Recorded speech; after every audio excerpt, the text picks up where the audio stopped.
നമസ്കാരം, പ്രൈം ഡിബേറ്റിലേക്ക് സ്വാഗതം. രാഹുലിന്റെ വരവിൽ അത്യാഹ്ലാദത്തിലാണ് UDF.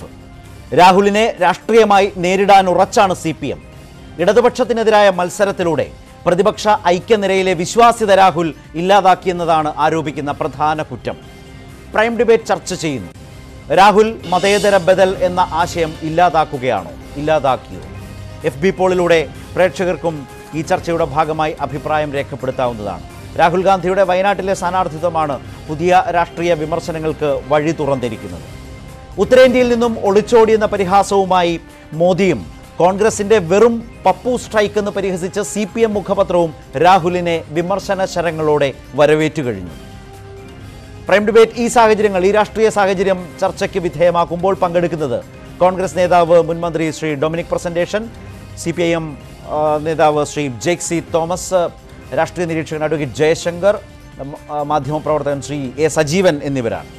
പ്രൈം ഡിബേറ്റ് ആരംഭിക്കുകയാണ്. ശ്രീ ജേക്ക് സി തോമസ്, ജേക്ക്, ഇക്കാര്യത്തിൽ ഇപ്പോൾ ഏതായാലും രാഷ്ട്രീയമായി തന്നെ രാഹുലിനെ മുഖ്യമന്ത്രി പിണറായി പറഞ്ഞ പോലെ 20 സ്ഥാനാർത്ഥികളിൽ ഒരാൾ മാത്രമായി കണ്ടുകൊണ്ട് തന്നെ രാഷ്ട്രീയ വിമർശനങ്ങളോടെ ഇപ്പോൾ മോദിക്കെതിരായ ഒരു വിശാല പ്രതിപക്ഷ ബദലിൻ്റെ ഒരു പ്രധാനപ്പെട്ട ഭാഗമായി രാഹുലിന് നൽകിയിരുന്ന പരിഗണനകൾ പോലും കേരളത്തിലെ ഈ പ്രചരണ രംഗത്ത്, തെരഞ്ഞെടുപ്പ് രംഗത്ത് ഉണ്ടാകില്ല എന്ന് CPM വ്യക്തമാക്കി കഴിഞ്ഞു.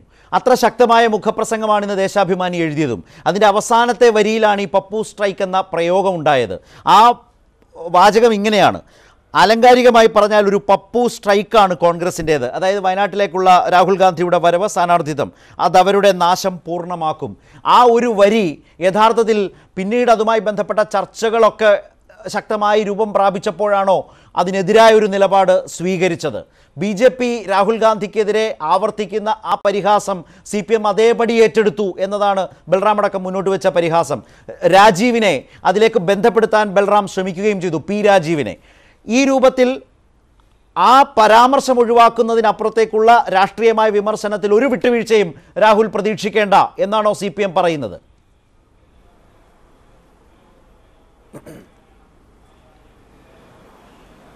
ശ്രീ ശരത്ത്, അങ്ങ് ചോദിച്ച ചോദ്യത്തിനൊരു 3 ഘട്ടങ്ങൾ ഏറ്റവും കുറഞ്ഞതുണ്ടെന്ന് ഞാൻ കരുതുകയാണ്. അങ്ങ് രാഹുൽ ഗാന്ധിയുടെ സ്ഥാനാർത്ഥിത്വത്തെ CPM നോക്കിക്കാണുന്നതിൽ ആരംഭിച്ച് പിന്നീട് ആ സ്ഥാനാർത്ഥിത്വം കേരളത്തിൽ ഉണ്ടാകുന്ന ഇമ്പാക്റ്റിനെ കുറിച്ചുള്ള CPMന്റെ നിലപാട് ചോദിച്ച് ഏറ്റവും ഒടുവിൽ ഇന്നത്തെ ദേശാഭിമാനിയുടെ എഡിറ്റോറിയൽ വന്നിട്ടുള്ള പപ്പു സ്ട്രൈക്ക് എന്ന പ്രയോഗത്തിൻ്റെ രാഷ്ട്രീയമായ ശരിയെക്കുറിച്ച്, പൊളിറ്റിക്കൽ കറക്റ്റ്നെസ്സിനെ കുറിച്ച് ചോദിച്ചിട്ടാണ് അങ്ങ് ചോദ്യം അവസാനിച്ചത്. രാഷ്ട്രീയത്തിൻ്റെ ചർച്ച എന്ന് പറയുന്നത് ഞങ്ങൾ വിശ്വസിക്കുന്നു, പ്രത്യേകിച്ച് ഇടതുപക്ഷത്തിൻ്റെ ഭാഗമായി പ്രവർത്തിക്കുന്ന ഞങ്ങൾ വിശ്വസിക്കുന്നത് അത് പൂവുകളിൽ അത്ഭുതം കൂറാനുള്ളതല്ല, അത് വേരുകളിലേക്ക് ആഴ്ന്നിറങ്ങിച്ചെന്നുള്ള പരിശോധനയ്ക്കുള്ളതാണ്. പപ്പു സ്ട്രൈക്ക് എന്ന് പറയുന്ന ഒരു പ്രയോഗം അത് രാഷ്ട്രീയമായി ശരിയല്ല എന്ന അന്തസ്സുറ്റ നിലപാട് ഇന്ന് ദേശാഭിമാനി തന്നെ സ്വീകരിച്ചിട്ടുണ്ട്. ദേശാഭിമാനിയുടെ എഡിറ്റോറിയൽ ബോർഡിൻ്റെ സുപ്രധാന മുഖങ്ങൾ അതിനെ തള്ളിക്കളയുകയും അത് ഞങ്ങളുടെ ജാഗ്രത കുറവാണ് എന്ന് തെറ്റിതിരുത്തുകയും ചെയ്തിട്ടുണ്ട്. അതവിടെ നിൽക്കട്ടെ. നിങ്ങൾ ചോദിച്ച സുപ്രധാനമായ ചോദ്യം, ഞങ്ങൾ രാഹുലിന്റെ സ്ഥാനാർത്ഥിത്വത്തെ സംബന്ധിച്ച് പ്രധാനപ്പെട്ട ചർച്ച നമ്മുടെ സംവാദ സ്ഥലികളിൽ ഉയർന്നു വരുന്ന എല്ലാ ഘട്ടങ്ങളിലും ഈ കേരളത്തിലും രാജ്യത്തും ഇടതുപക്ഷം ഉയർത്തിയ സുപ്രധാനമായ ചോദ്യം, ഇത് എന്തുതരം സന്ദേശമാണ് നമ്മുടെ രാജ്യത്ത് മതനിരപേക്ഷ ചേരിക്ക് നൽകുന്നത്?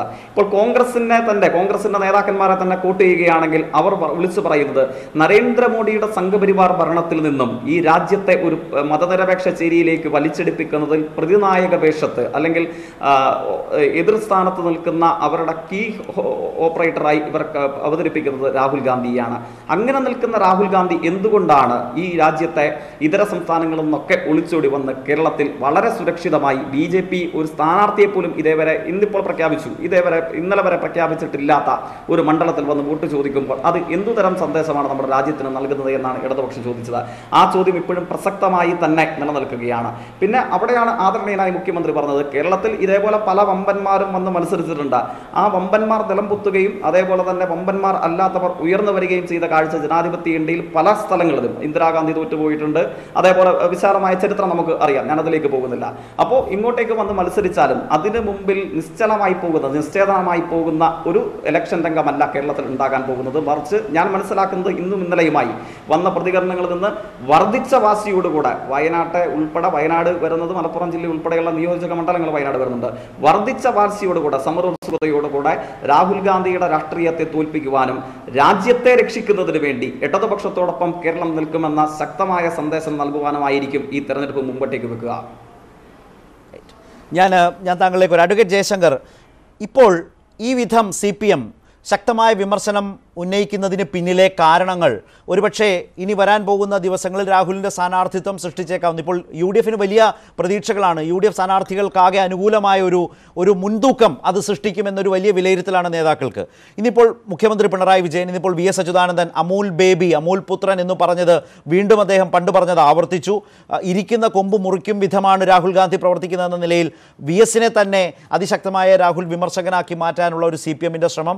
ഈ പപ്പു സ്ട്രൈക്ക് പിൻവലിക്കുമ്പോഴും അതിൽ നിശിത വിമർശനങ്ങളാണ് ദേശാഭിമാനി ആരംഭിച്ചിരിക്കുന്നത് രാഹുലിനെതിരെ.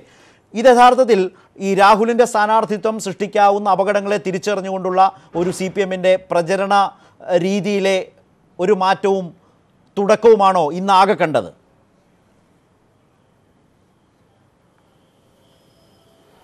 അല്ല, ശ്രീ രാഹുൽ ഗാന്ധിയുടെ സ്ഥാനാർത്ഥിത്വവുമായിട്ട് ബന്ധപ്പെട്ട് കേരള രാഷ്ട്രീയത്തിൽ വലിയൊരു കോളിളക്കം ഉണ്ടായിട്ടുള്ള കാര്യം സംശയമില്ലാത്ത. കാരണം എന്താ വെച്ചാൽ അദ്ദേഹം വരും എന്ന പ്രതീക്ഷ ഒരു ഭാഗത്ത്, വരില്ല എന്ന പരിഹാസം മറുഭാഗത്തുമായിട്ടാണ് നമ്മൾ കഴിഞ്ഞ ഒരാഴ്ച കൊണ്ടുപോയത്.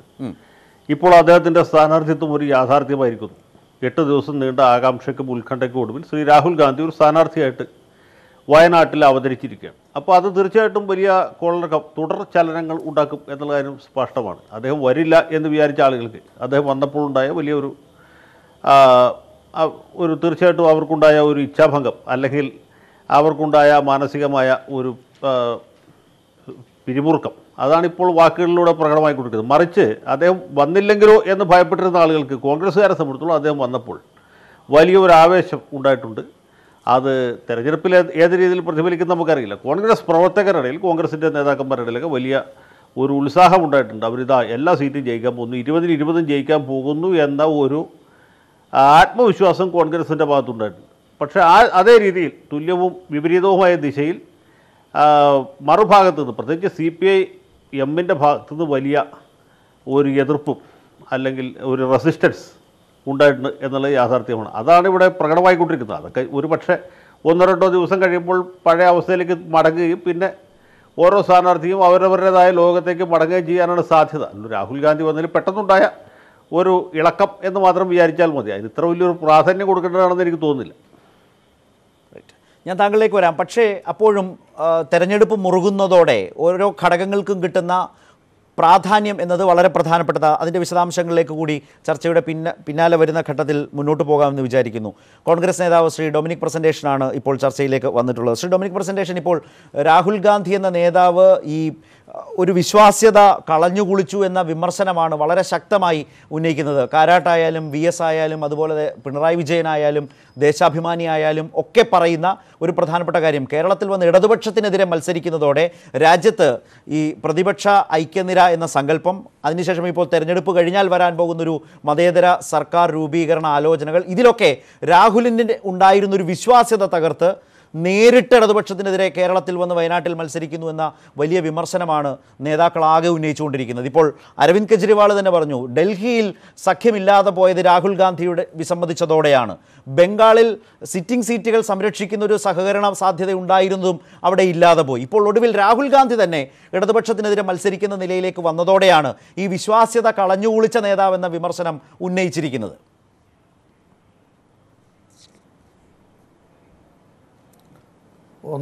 ആദ്യം പറയാനുള്ളത്, ഇടതുപക്ഷവുമായി ഞങ്ങൾക്ക് ഒരു സ്ഥലത്തും ഐക്യമില്ല. അതാദ്യം മനസ്സിലാക്കുക. ബംഗാളിലില്ല, കേരളത്തിലില്ല, മഹാരാഷ്ട്രയിലില്ല. ആകെ ഉള്ളൊരു ഇത് DMKയുടെ മുന്നണിയിൽ ഞങ്ങൾ മത്സരിക്കുന്നുണ്ട്, CPIയും CPM ഉണ്ട്. അതൊഴിച്ചാൽ ഇന്ത്യയിൽ ഒരു സ്ഥലത്തും ലെഫ്റ്റ് പാർട്ടികളുമായി ഞങ്ങൾക്ക് ഐക്യമില്ല. അതാദ്യം മനസ്സിലാക്കുക. പിന്നെ എന്തിനാണ് കേരളത്തിൽ ഉത്തരപക്ഷം ഉണ്ടാക്കുന്നത്? കേരളത്തിലെ മത്സരം പരമ്പരാഗതമായി BJP കോൺഗ്രസുമായിട്ടല്ലല്ലോ.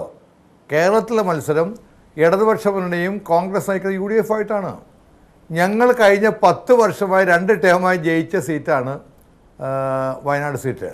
അവിടെ ഞങ്ങളുടെ സിറ്റിംഗ് MP ഇല്ല, അദ്ദേഹം നിര്യാതനായി. ആ സീറ്റിലേക്ക് ഞങ്ങളുടെ അഖിലേന്ത്യാ പ്രസിഡന്റ് വരുന്നതിന് എന്താ ഇത്ര വിഷമം? ഇവിടെ ഞങ്ങൾക്ക് മനസ്സിലാക്കാൻ കഴിയാത്തത്. ഡൊമിനിക് പ്രസന്റേഷൻ അതിന് രണ്ട് കാരണങ്ങളുണ്ട്. CPM-ആയിട്ട് മത്സരിക്കുക.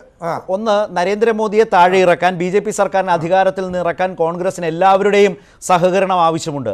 അതിനൊരു വലിയ കൂട്ടായ ആലോചനകൾ രാഷ്ട്രീയ തലത്തിൽ രാജ്യത്താകെ നടക്കുമ്പോൾ, പ്രത്യേകിച്ച് ഡൽഹിയിൽ നടക്കുമ്പോഴാണ് ഇത്തരത്തിലേക്കുള്ള ഒരു നീക്കം.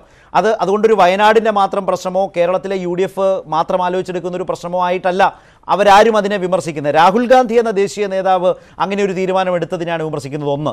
രണ്ടാമത്തെ കാര്യം, താങ്കൾ ഈ പറഞ്ഞതുപോലെയാണെങ്കിൽ പിന്നെ എന്തിനാണ് ഈ മുല്ലപ്പള്ളി രാമചന്ദ്രൻ എന്ന KPCC പ്രസിഡന്റ് പറയുന്നത് രാഹുലിനെതിരായ സ്ഥാനാർത്ഥി ഇടതുമുന്നണി പിൻവലിക്കണമെന്ന്?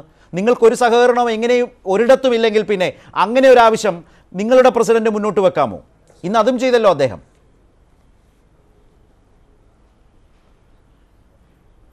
അത് അദ്ദേഹത്തിൻ്റെതായ അഭിപ്രായം. ഇപ്പം ശ്രീ ഉമ്മൻചാണ്ടി എന്ന് അദ്ദേഹം പറഞ്ഞു കഴിഞ്ഞല്ലോ. ഞങ്ങളങ്ങനെ ആഗ്രഹിക്കുന്നില്ല. അവിടെ ഇടതുപക്ഷം മത്സരിക്കണമെന്ന് ഞങ്ങളുടെ ആഗ്രഹം. മുല്ലപ്പള്ളി രാമചന്ദ്രൻ ഒരു പ്രത്യേകമായി അദ്ദേഹം എന്തുകൊണ്ട് ചോദിച്ചത് മാത്രമേ ഉള്ളൂ. അങ്ങനെയെങ്കിൽ അദ്ദേഹം ചോദിച്ചത് ഇങ്ങനെയാണ് ചോദിച്ചത്. അദ്ദേഹം ഇങ്ങനെ ഇടതുപക്ഷം ഇങ്ങനെ രാഹുൽ ഗാന്ധി നയിക്കേണ്ടതാണ് മതനിരപേക്ഷ കക്ഷികളെ, എങ്കിലെന്തുകൊണ്ട് ഇവർക്ക് അത് ഞാൻ എൻ്റെ പോളിസി ഇന്നലെ ഞാൻ പറഞ്ഞു കഴിഞ്ഞാണ്. അവിടെ ഇടതുപക്ഷം ഞങ്ങൾ മത്സരമുണ്ട്. അവിടെ BJP വളരെ തേടാണ്. വയനാട്ടിൽ മത്സരം UDF ആയിട്ടാണ്. കേരളത്തിലെ എല്ലാ സീറ്റുകളിലും 1-2 സീറ്റുകൾ മാത്രം BJP ചില ചലഞ്ചസ് ഉണ്ടാക്കും. അതൊഴിച്ചാൽ കേരളത്തിലെ മത്സരം LDF UDF ആയിട്ടാണ്. ഞങ്ങൾക്ക് പ്രീ പോൾ അലയൻസ് ഇല്ല LDF-ആയി. നാളെ ഇലക്ഷൻ കഴിഞ്ഞ് നരേന്ദ്രമോദി താഴെ കഴിഞ്ഞ് നാളെ വരാൻ പോകുന്ന ഒരു പോസ്റ്റ് പോൾ അലയൻസ് ഉണ്ട്. അതപ്പോൾ ആലോചിക്കാം. ഞങ്ങൾ ആലോചിക്കുന്നത് കിട്ടാവുന്ന അത്ര സീറ്റ് ഞങ്ങൾ ജയിക്കുക. ഞങ്ങൾക്ക് പാർലമെന്റിൽ കൂടുതൽ MP-മാർ വേണം. അതിന് കിട്ടാൻ പറ്റിയ സ്റ്റേറ്റ് കേരളമാണ് ഞങ്ങൾ വിശ്വസിക്കുന്നു. അതുകൊണ്ട് തന്നെയാണ് സൗത്ത് ഇന്ത്യയിൽ നിന്നും അദ്ദേഹം മത്സരിക്കുമ്പോൾ ഏറ്റവും നല്ല സീറ്റ് വയനാടാണ് എന്ന കാര്യം ഞങ്ങൾ എടുത്തത്. പിന്നെ കോടിയേരി തോൽപ്പിക്കാൻ അവർക്ക് ആകാമല്ലോ. രാഹുൽ ഗാന്ധി വ്യക്തമാണ് താങ്കളുടെ നിലപാട്. ഞാൻ ശ്രീ ജയശങ്കറിലേക്കും ശ്രീ സജീവനിലേക്കും വരും മുമ്പ് ജയ്ക്ക് ഇതിനൊരു മറുപടി വേണം. അദ്ദേഹം വളരെ യുക്തിസഹമായ യാഥാർത്ഥ്യ ബോധത്തോടെയാണ് ഒരു കാര്യം പറഞ്ഞത്. ഇടതുപക്ഷം ഈ പറഞ്ഞ ദേശീയ രാഷ്ട്രീയ സാഹചര്യത്തിൽ നിലനിന്നുകൊണ്ടുള്ളൊരു വിമർശനം ഉന്നയിക്കുമ്പോൾ അടിസ്ഥാനപരമായ പ്രശ്നം നിങ്ങളുടെയും അവരുടേതും കേരളമാണ്. പരമാവധി സീറ്റുകൾ കിട്ടണം. അതിനുവേണ്ടിയുള്ള വലിയ പരിശ്രമം നടത്തുമ്പോഴാണ് അത് രാഹുൽ ഗാന്ധിയുടെ വരവിനെ നിങ്ങളെ അസ്വസ്ഥതപ്പെടുത്തുന്നത്. അതിനപ്പുറത്തേക്ക് യാതൊരു കാര്യങ്ങളും അതിലില്ല. കേരളത്തെ സംബന്ധിച്ചുള്ള CPM-ൻ്റെ ആശങ്കകളാണ് ഈ വിമർശനങ്ങളിൽ ഉള്ളതെന്നാണ് ശ്രീ ഡൊമിനിക് പ്രസന്റേഷൻ തെളിച്ചു പറഞ്ഞു വെച്ചത്. ഒരു ചെറിയ മറുപടി.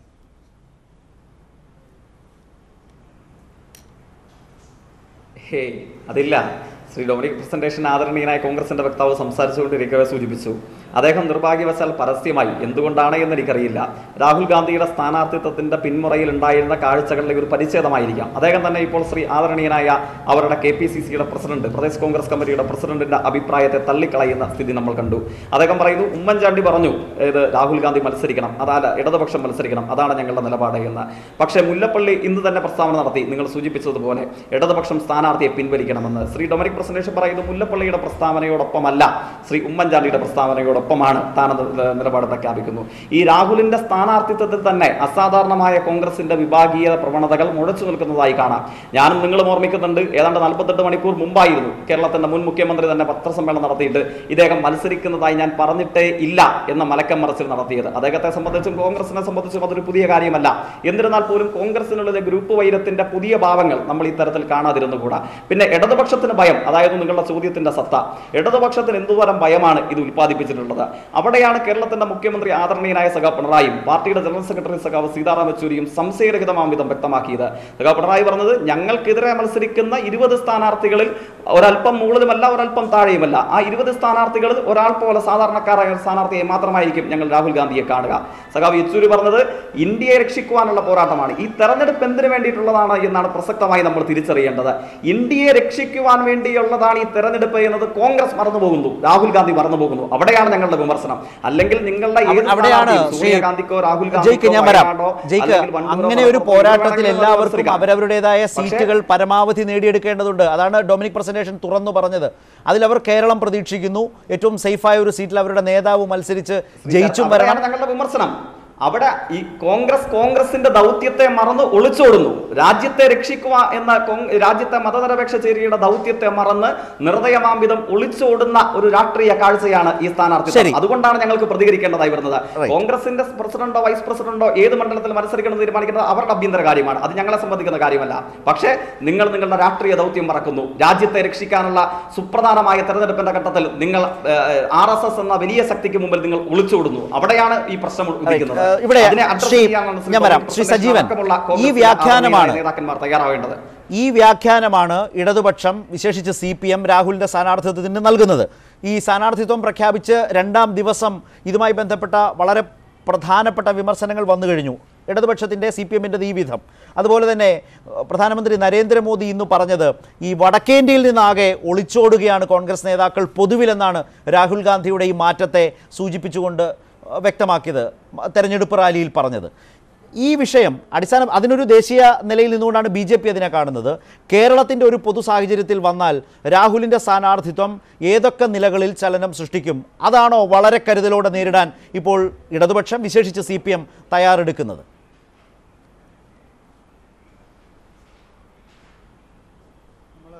കാണേണ്ടത് കേരളത്തിൻ്റെ ഒരു പശ്ചാത്തലത്തിൽ വച്ചല്ല. അതത്ര അപകടം പിടിച്ച കാര്യമില്ല. ഇവിടെ 20 മണ്ഡലങ്ങളിൽ ആര് ജയിച്ചാലും അത് മോദി വിരുദ്ധമായിട്ടുള്ള ജയമായിരിക്കും എന്നുള്ള കാര്യത്തിൽ സംശയമില്ല. 20 മണ്ഡലത്തിൽ ഒരു മണ്ഡലത്തിൽ പോലും അവിടെ BJPക്ക് അനുകൂലമായിട്ടുള്ള ഒരു തരംഗം ഉണ്ടാകാനുള്ള സാധ്യത വളരെ കുറവാണ്.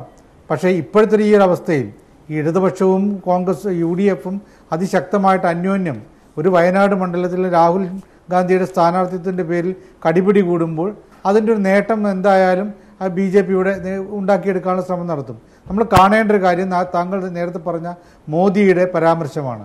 മോദി വടക്കേ ഇന്ത്യയിൽ നിന്ന് ഒടിച്ചോടി എന്നുള്ള രീതിയിലുള്ള ലഘുവായ പരാമർശമല്ല നടത്തിയത്.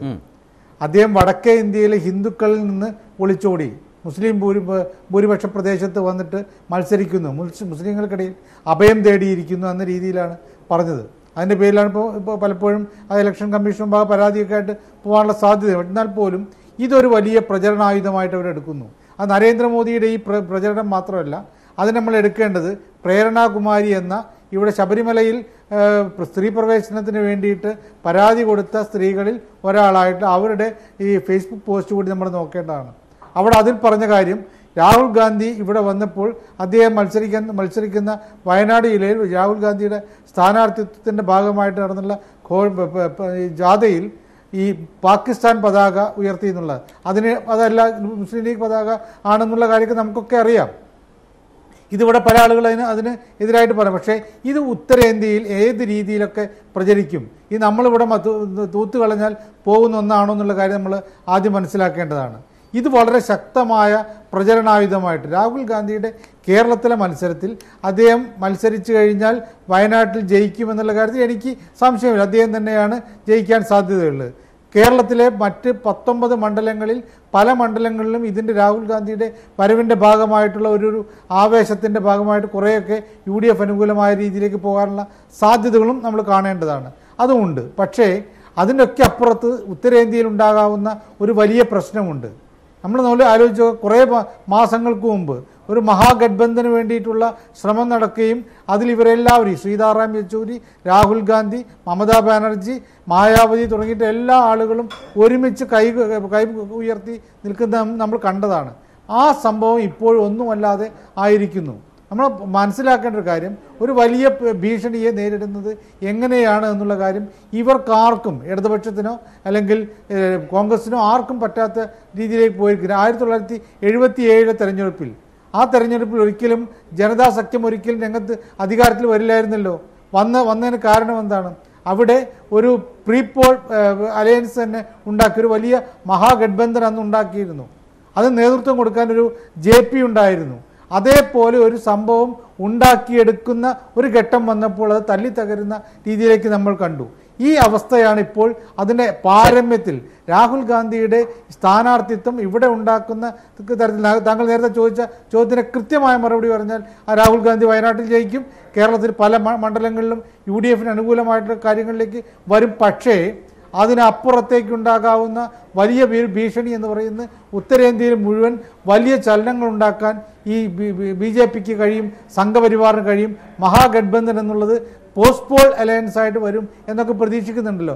അതൊക്കെ വലിയ പരാജയമായിട്ട് മാറുന്ന രീതിയിലേക്കാണ് ഒരു വലിയ ഭീഷണി. ഞാനതങ്ങനെ ആവണമെന്ന് ആഗ്രഹിച്ചുകൊണ്ടല്ല പറയുന്നത്. പക്ഷേ ആ ഭീഷണി ഇപ്പോൾ കോൺഗ്രസും LDFും CPM ആരും ഇത് കണക്കാക്കുന്നില്ല, മനസ്സിലാക്കുന്നില്ല എന്നൊരു വലിയ ദുഃഖകരമായ സത്യം നമ്മളുടെ മുമ്പിലുണ്ട്. റൈറ്റ്. ശ്രീ ജയശങ്കർ, ഈ വിഷയം ഇപ്പോൾ ദേശീയ തലത്തിൽ ഇപ്പോൾ വന്നതുപോലെയുള്ള ഒരു വലിയ പ്രചാരണം ആരംഭിച്ചു കഴിഞ്ഞിട്ടുണ്ട്. ശക്തമായ വിമർശനം പ്രധാനമന്ത്രി തന്നെ തുടക്കം കുറിച്ചതിൽ എനിക്ക് തോന്നുന്നു ഒരുപക്ഷെ ഈ വയനാട്ടിലെ രാഹുൽ ഗാന്ധിയുടെ സ്ഥാനാർത്ഥിത്വത്തിൽ കോൺഗ്രസ്സിന് ഊഹിക്കാൻ പോലും കഴിയാത്ത വിധം ഉത്തരേന്ത്യയിൽ ഒരു വലിയ പ്രചരണത്തിൻ്റെ തലത്തിലേക്ക് ഇത് പോവുകയാണ്. അതിൻ്റെ ശരിതെറ്റുകൾ, നന്മതിന്മകൾ, അതുമായി ബന്ധപ്പെട്ട നൂലാമാലകൾ, കേസുകൾ അതെല്ലാം മാറ്റിവെച്ചാൽ തന്നെ അത്തരമൊരു ഊഹിക്കാൻ പോലും കഴിയാത്ത അപകടങ്ങൾ പതുങ്ങിയിരിപ്പുണ്ടോ? ഒരു പ്രശ്നം ഈ ഇപ്പോൾ സജീവൻ പറഞ്ഞ പോലെ എല്ലാവരും അവരവരുടെ കാര്യം എന്ന നിലയിലേക്ക് ചുരുങ്ങുകയാണ്. പരമാവധി സീറ്റ് എങ്ങനെയും തരപ്പെടുത്തുക എന്ന നിലയിലേക്കൊക്കെ യഥാർത്ഥത്തിൽ ഈ പറഞ്ഞ രാഷ്ട്രീയ ആശയങ്ങൾ ദുർബലപ്പെടുന്നത് മറ്റൊരർത്ഥത്തിൽ BJPക്ക് ഗുണകരമാണോ?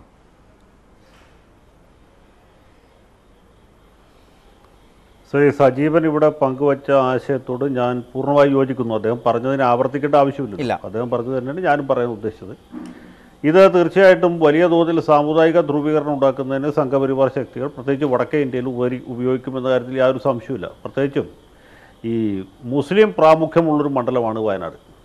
രാഹുൽ ഗാന്ധി ചാലക്കുടിയിലോ എറണാകുളത്ത് മത്സരിക്കുന്ന പോലെയല്ല, വയനാട്ടിൽ മത്സരിക്കുമ്പോൾ അതും അതിൻ്റെ ഒരു ഗണ്യമായ ഭാഗം മലപ്പുറം ജില്ലയിലാണ് ഉൾപ്പെടുന്നത്. അവിടെ ഈ ലീഗിൻ്റെ പച്ചക്കൊടി വ്യാപകമായിട്ട് ഉപയോഗിക്കപ്പെടുന്നതിനുള്ള യാഥാർത്ഥ്യമാണ്. ഇപ്പോൾ ശ്രീ കെ മുരളീധരൻ തന്നെ വടകരയിൽ ചെന്നിറങ്ങുമ്പോഴത്തെ ദൃശ്യങ്ങൾ നിങ്ങൾ കണ്ടില്ലേ? വലിയൊരു ജനസഞ്ചയം അദ്ദേഹത്തെ സ്വീകരിക്കാൻ കാത്തു നിൽക്കുന്നുണ്ട്.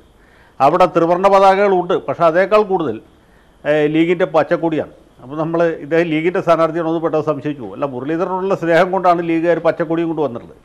പക്ഷേ ഇതുപോലൊരു സ്വീകരണം ശ്രീ രാഹുൽ ഗാന്ധിക്ക് കിട്ടുന്നത് നിങ്ങളൊന്ന് ആലോചിച്ച് നോക്കുക. ഈ പച്ചക്കൊടികൾ എമ്പാടും പാറുന്ന ഒരു വലിയ മഹാസ്വീകരണം അദ്ദേഹത്തിന് ലഭിക്കുന്നു എന്ന് പറഞ്ഞാൽ അതിൻ്റെ അർത്ഥം ഇവിടുത്തെ ലീഗിൻ്റെ കൂടിയാണോ എന്നുള്ളത് വടക്കേ ഇന്ത്യക്കാർക്ക് അറിയില്ലല്ലോ. ലീഗ് എന്ന് പറഞ്ഞാൽ ഇവിടെ കേരളത്തിലെ 1-2 ജില്ലകളിൽ മാത്രമുള്ള ഒരു രാഷ്ട്രീയ പാർട്ടിയാണ്. ഇനി ലീഗ് എന്ന വാക്കിന് തന്നെ വടക്കേ ഇന്ത്യയിൽ വേറൊരു അർത്ഥമാണുള്ളത്. അത് വേറെ അർത്ഥമാണ്, നമ്മുടെ ഇവിടുത്തെ ലീഗല്ല. അപ്പോൾ അത് വല്ലാത്ത ഒരു അർത്ഥതലം ഉണ്ടാക്കും. സത്യത്തിൽ രാഹുൽ ഗാന്ധി ചാലക്കുടിയിലാണ് മത്സരിച്ചെങ്കിൽ ഈ പ്രശ്നം ഉണ്ടാവില്ല. അപ്പോൾ ഈ മണ്ഡലം തിരഞ്ഞെടുത്തതിൽ തന്നെ ഒരു പാളിച്ച പറ്റിയിട്ടുണ്ട് എന്നുള്ള യാഥാർത്ഥ്യമാണ്. രാഹുൽ ഗാന്ധി മത്സരിക്കുന്നതിന് ഞാൻ ഒരിക്കലും എതിരല്ല. അദ്ദേഹം തെക്കേ ഇന്ത്യയിൽ മത്സരിക്കുന്നത് നല്ലതുമാണ്. അത് കോൺഗ്രസിൻ്റെ ദേശീയ തലത്തിലുള്ള ഒരു അസ്തിത്വത്തെയും പ്രസക്തിയെയും വിളിച്ച് പറയുന്ന ഒരു കാര്യവും കൂടിയാണ്. പക്ഷേ ഇതുണ്ടാക്കാവുന്ന ഒരു പ്രത്യാഘാതം ശ്രീ സജീവൻ പറഞ്ഞത് വളരെ പ്രധാനപ്പെട്ട ഒരു കാര്യമാണ് ഞാൻ വിചാരിക്കുന്നു.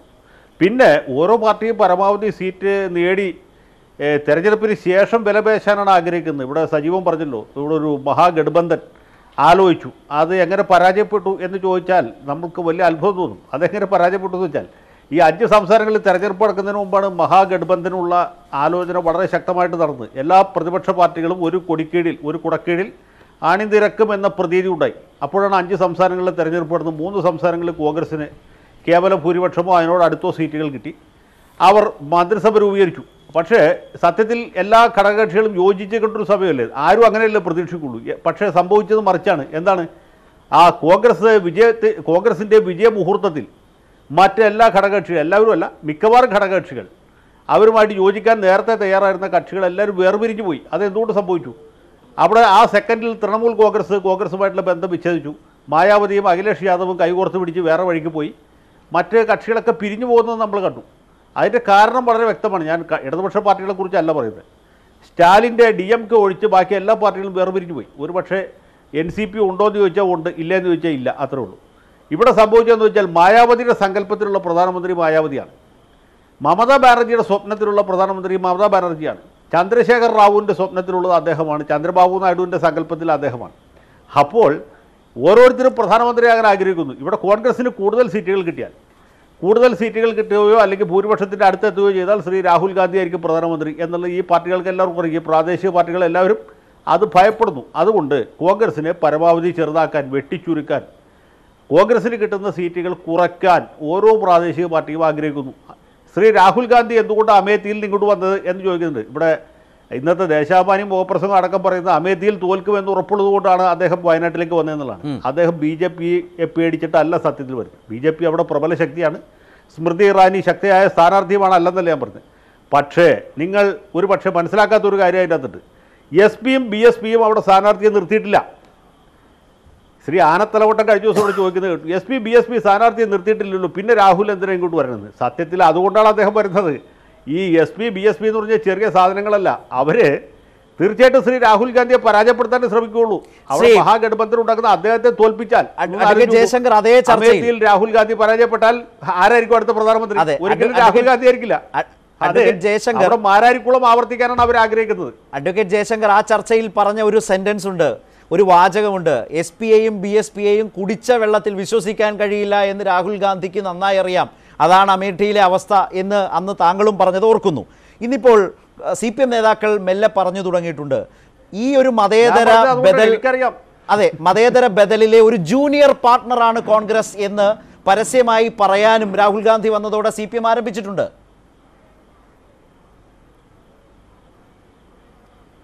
അഡ്വക്കേറ്റ് ജയശങ്കർ, അല്ല, അപ്പോൾ സി പി എമ്മിനെ സംബന്ധിച്ചിടത്തോളം ഞാൻ പറഞ്ഞല്ലോ, അവർ തീരെ പ്രതീക്ഷിക്കാത്ത സമയത്ത് അത് ഞാൻ പറഞ്ഞു, അത് സി പി എമ്മിൻ്റെ ഒരു വേവലാതി ബേജാറ് നമുക്ക് മനസ്സിലാക്കാവുന്നുള്ളൂ. ഇപ്പോൾ അവരുടെ സ്ഥാനത്ത് നമ്മളാണെങ്കിലും ഇതൊക്കെ തന്നെ പറയും, അത് ആരെയും കുറ്റപ്പെടുത്തിയിട്ട് കാര്യമില്ല. പക്ഷേ ഇവിടെ സംഭവിച്ചിട്ടുള്ള ഇതാണ്. അപ്പോൾ സി പി ഐ പോലുള്ള പാർട്ടികൾ തീർച്ചയായിട്ടും കോൺഗ്രസിൻ്റെ നേതൃത്വത്തിൽ ഉണ്ടാകാവുന്ന മഹാഗഠബന്ധന് പോസ്റ്റ് പോൾ അലയൻസ് എന്ന രീതിയിൽ യോജിക്കുമായിരുന്നു. മറ്റേ ഈ പ്രാദേശിക പാർട്ടികൾ ഇടതുപക്ഷ പാർട്ടികൾ തമ്മിലുള്ള ഗുണപരമായ വ്യത്യാസം, പ്രാദേശിക പാർട്ടികൾ അവർക്ക് എന്ത് കിട്ടും എന്ന് നോക്കിയിട്ടാണ് ഇതുമായിട്ട് സഹകരിക്കുന്നത്. അല്ലെങ്കിൽ തെരഞ്ഞെടുപ്പിന് ശേഷം ഇതിൽ നിന്ന് എന്ത് ലഭ്യമുണ്ടാക്കാം എന്ന് വിചാരിച്ചിട്ട് ഇടതുപക്ഷ പാർട്ടികൾ അങ്ങനെയല്ല. അവരൊരു തത്വത്തിൻ്റെ അടിസ്ഥാനത്തിലാണ്, അല്ലെങ്കിൽ ഒരു കോമൺ മിനിമം പ്രോഗ്രാമിൻ്റെ അടിസ്ഥാനത്തിലാണ് ഇനി വരാൻ പോകുന്ന ഒരു ഇടതുപക്ഷ മതേതര അല്ലെങ്കിൽ ഒരു പുരോഗമന ബദലിനെ പിന്തുണയ്ക്കാമെന്ന നിലപാടെടുക്കുന്നത്.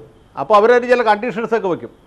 പക്ഷേ അതിപ്പോൾ വേറെ പ്രശ്നമാണ്. ഇപ്പോൾ ഭൂരിപക്ഷത്തിൻ്റെ അടുത്തെത്തിയിട്ടുള്ള ഈ കാര്യങ്ങൾക്ക് പ്രസക്തിയുള്ളൂ. ഇപ്പോൾ തെരഞ്ഞെടുപ്പ് കഴിഞ്ഞ് സഹകരിക്കാമെന്ന് വെച്ചാൽ അതിന് 3 സാഹചര്യങ്ങളുണ്ട്. ഒന്ന്, കോൺഗ്രസിന് അബ്സല്യൂട്ട് മെജോറിറ്റി കിട്ടുക. അങ്ങനെയാണെങ്കിൽ സി പി എം അടക്കം ഒരു പ്രാദേശിക പാർട്ടിയുടെ ആവശ്യമില്ല.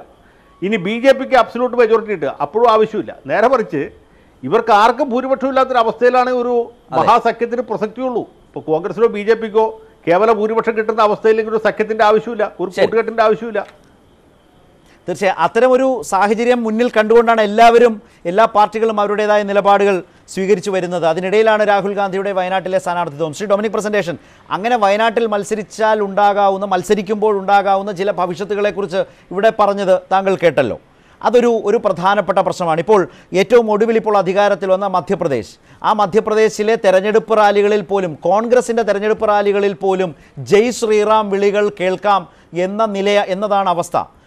ബി ജെ പിയെ നേരിടാൻ അതേ നാണയത്തിൽ അതിശക്തമായി മൃദു ഹിന്ദുത്വ നിലപാട് പയറ്റിക്കൊണ്ടിരിക്കുന്ന ഉത്തരേന്ത്യയിലേക്കാണ് വയനാട്ടിൽ മത്സരിക്കുന്ന രാഹുൽ ഗാന്ധിയെ ചൂണ്ടിക്കാട്ടി ഇത്തരമൊരു പ്രചരണം ആരംഭിച്ചിരിക്കുന്നത്. ഞാൻ അതാണ് മുമ്പ് സൂചിപ്പിച്ചത്, കോൺഗ്രസിന് ഊഹിക്കാൻ പോലും കഴിയാത്ത നിലയിലേക്കുള്ള വെല്ലുവിളികൾ നിങ്ങളെ കാത്തിരിക്കുകയാണ്.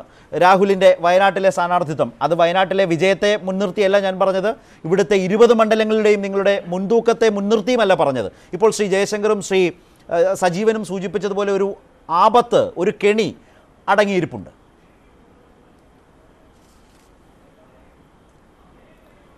ഒന്ന്, വയനാടിനെ കുറിച്ച് ഇവിടെ നേരത്തെ പറഞ്ഞ പല കാര്യം ഫാക്ച്വൽ അല്ല. ഞങ്ങൾ കണക്കെടുത്തിട്ടുണ്ട്. വയനാട്ടിൽ 52% ഹിന്ദു പോപ്പുലേഷനാണ്, മനസ്സിലാക്കുക. ക്രിസ്ത്യനും മുസ്ലിമും കൂടെ 47 അടുത്തേ ഉള്ളൂ. വയനാട് ജില്ല ആകെ എടുത്താൽ അവിടെ 62% ഹിന്ദു പോപ്പുലേഷനാണ്. അതൊരിക്കലും മുസ്ലിം ഡോമിനന്റ് സീറ്റല്ല, അതാദ്യം മനസ്സിലാക്കുക. അവിടെ 24% മുസ്ലിം പോപ്പുലേഷൻ ഉള്ളൂ. നമ്മുടെ അറിവില്ലായ്മയുടെ പ്രശ്നമല്ലല്ലോ. നമ്മൾ ഈ സംസാരിക്കുന്നത് നമ്മൾക്കിടയിലെ അറിവില്ലായ്മയെ കുറിച്ചല്ല, പറഞ്ഞോട്ടെ, നമ്മൾക്കിടയിലെ പ്രശ്നമല്ല സംസാരിക്കുന്നത്, ഉത്തരേന്ത്യയിൽ നൽകുന്ന ഒരു പ്രചരണത്തെ കുറിച്ചാണ് പറഞ്ഞത്. ഞാനൊന്ന് പറഞ്ഞോട്ടെ, അല്ല ഒരു മിനിറ്റ്, അല്ലല്ല ഞാനൊന്ന് പറഞ്ഞോട്ടെ. അങ്ങ് ഉൾപ്പെടെ എന്താ പറഞ്ഞത്? മുസ്ലിം ഡോമിനേറ്റ് സീറ്റ് എന്ന് ജയശങ്കർ ശരിയല്ല. അത് ഞങ്ങളെ കണക്ക് നാളെ പുറത്തുവിടും. 52% ഹൈന്ദവരുള്ള മണ്ഡലമാണ് വയനാട്. 24% അവരുന്നയിച്ചത് മനസ്സിലായില്ലെന്ന് തോന്നുന്നു. ശ്രീ ഡൊമിനിക് പ്രസന്റേഷൻ, അവർ പറഞ്ഞത് ഈ ഉത്തരേന്ത്യയിൽ സംഘപരിവാർ നടത്താൻ പോകുന്ന ഒരു പ്രചരണത്തെ ചൂണ്ടിക്കാട്ടിയാണ് അത് പറഞ്ഞത്, അല്ലാതെ ഇവിടുത്തെ തർക്കമല്ല പറഞ്ഞത്. ഞാനൊന്ന് പറഞ്ഞോട്ടെ, അതൊക്കെ ഞങ്ങൾക്കറിയാം. ഞങ്ങളതിന് ബദൽ ഇറക്കും, ഞങ്ങൾ കൃത്യം ഫാക്ച്വൽ ഇറക്കും, ഒരു സംശയക്കട്ടിൽ വേണ്ട. അങ്ങനെയൊന്നും ബി ജെ പിക്ക് അങ്ങനെ കളിച്ചു പോകാൻ പറ്റില്ല. പിന്നെ വേറെന്ന് ചോദിക്കട്ടെ, ന്യൂനപക്ഷങ്ങളുള്ള സ്ഥലത്ത് അദ്ദേഹത്തെ മത്സരിച്ചുകൂടെ? ഞങ്ങൾ അതിനെ എതിർക്കുന്നത്, ആ വർഗം ഞങ്ങൾ ശക്തമായിട്ട് എതിർക്കുന്നു. അതിന് CPM റിപ്ലൈ പറയണ്ടേ? രാഹുൽ ഗാന്ധി ഇനി ഇപ്പോൾ 48% മൈനോറിറ്റിയുള്ള സീറ്റ് മത്സരിക്കുക എന്താ തെറ്റുള്ളത്? അവരും രണ്ടാം തരം പരന്മാരാണോ? BJPയുടെ ഈ വർഗീയ ഞങ്ങൾ എതിർക്കുകയാണ്. ഞങ്ങൾ നോർത്ത് ഇന്ത്യ മുഴുവൻ പറയും ഇക്കാര്യം. അങ്ങനെ വിടാൻ തീരുമാനിച്ചിട്ടില്ല. പിന്നെ ഞാൻ പറഞ്ഞതിന് സമാധാനം പറയണം. ഉത്തരേന്ത്യയിലെ നിങ്ങളുടെ സ്ട്രാറ്റജി മൃദു ഹിന്ദുത്വമാണ്. ഞാൻ വീണ്ടും ആവർത്തിക്കുന്നു, ജയ് ശ്രീറാം വിളികൾ പോലും കോൺഗ്രസിന്റെ തെരഞ്ഞെടുപ്പ് പ്രചാരണ യോഗങ്ങളിൽ മുഴങ്ങി കേൾക്കുന്ന കാലം. അവിടെ ആ നയം തെക്കേന്ത്യയിലേക്ക് വന്നാൽ, വിശേഷിച്ച് കേരളത്തിൽ വന്നാൽ ന്യൂനപക്ഷ വോട്ടുകൾ. ഈ രണ്ടു തരം തന്ത്രത്തിലൂടെയാണ് കോൺഗ്രസ് പയറ്റുന്നത്. അതിന് നിങ്ങൾ രാഹുൽ ഗാന്ധിയെ തന്നെ കരുവാക്കുകയാണ്. എങ്ങനെ കരുവാക്കുന്നത്? ഒന്ന്, അദ്ദേഹം തന്നെ പ്രഖ്യാപിച്ച, അദ്ദേഹം ഹൈന്ദവൻ പ്രഖ്യാപിച്ച ആളല്ലേ, ശിവഭക്തനാണെന്ന് പ്രഖ്യാപിച്ച ആണല്ലോ. അദ്ദേഹം ഹൈന്ദവനാണ്, എന്താ തർക്കമുള്ള കാര്യത്തിൽ? പിന്നെ പറഞ്ഞല്ലോ, അതൊക്കെ പരസ്യമായിട്ട് പറയുന്നതല്ലേ, ഞങ്ങൾക്ക് ഒളിക്കാനൊന്നുമില്ലല്ലോ. ഉത്തരേന്ത്യയിൽ ഒരു കാര്യം മനസ്സിലാക്കുക, 82-88% ഹൈന്ദവരുള്ള സ്ഥലത്ത് അവിടെ പോയിട്ട് വേറെ പറയാൻ കഴിയുമോ? അവിടെ വികാരം മാനിക്കേണ്ടി വരും. പക്ഷെ അതോടൊപ്പം തന്നെ ഞങ്ങൾ BJPയുടെ ഈ സെക്രട്ടേറിയറ്റ്സ് ഞങ്ങൾ എതിർക്കും, അവരുടെ വർഗ്ഗങ്ങൾ എതിർക്കും. ഞങ്ങളുടെ നയം വളരെ ക്ലിയറാണ്. ഞങ്ങൾക്ക് യാതൊരു ക്ലാരിറ്റി ഇല്ല. ഞങ്ങൾക്ക് നയം ഒന്നും തന്നെ. ഞങ്ങൾ ഫസ്റ്റ് ശത്രു എന്ന് പറയുന്നത് BJP തന്നെയാണ്. ഒരു സംശയക്കാരില്ല. മനസ്സിലായി ജയ്ക്ക്. അദ്ദേഹം പറഞ്ഞതിൽ ഒരു കാര്യമുണ്ട്, ഞങ്ങൾ വിശ്വാസമുള്ളവരെ വെറുപ്പിച്ചല്ല, വിശ്വാസികളെ കൂടെ നിർത്താൻ വേണ്ട നിലയിൽ ഞങ്ങൾ തെരഞ്ഞെടുപ്പ് തന്ത്രങ്ങൾ പയറ്റും. നിങ്ങളെപ്പോലെ വിശ്വാസികളെ വെറുപ്പിച്ചും അകറ്റിയും ആയിരിക്കില്ല ഒരു നിലപാട് സ്വീകരിക്കുക എന്ന് പറഞ്ഞൊരു വിഷയം അതിലുണ്ട്. രണ്ടാമത്തെ കാര്യം, ഈ CPM-നെ തന്നെ നോക്കൂ. CPM എന്താണ് പറയുന്നത്? തെരഞ്ഞെടുപ്പിന് മുമ്പ് ഒരു സഖ്യവും എങ്ങുമില്ല, നിങ്ങളുടെ ശേഷി വർദ്ധിപ്പിക്കാൻ വേണ്ടിയുള്ള നിലപാടായിരിക്കും തെരഞ്ഞെടുപ്പിൽ സ്വീകരിക്കുക. ഇങ്ങനെ പറയുന്ന CPM കോൺഗ്രസിൻ്റെ ദേശീയ അധ്യക്ഷൻ ഒരു സീറ്റിൽ വന്ന് മത്സരിക്കുമ്പോൾ ഇതേ ന്യായങ്ങൾ ഉയർത്തിക്കാട്ടി ആ ബദലിനെ ഇല്ലാതാക്കുന്നു, പ്രതിപക്ഷത്തിൻ്റെ വിശാല ഐക്യത്തെ ഇല്ലാതാക്കുന്നു എന്ന് പറയുന്നത് എന്തർത്ഥമാണുള്ളത്? ഒരു തരം തെരഞ്ഞെടുപ്പിന് മുൻപുള്ള സഖ്യത്തിനും തയ്യാറാകാത്ത CPM മറ്റുള്ളവരെ ആ നിലയിൽ പരിഹസിക്കുന്നതിനോ വിമർശിക്കുന്നതിനോ അർഹതയുണ്ടോ?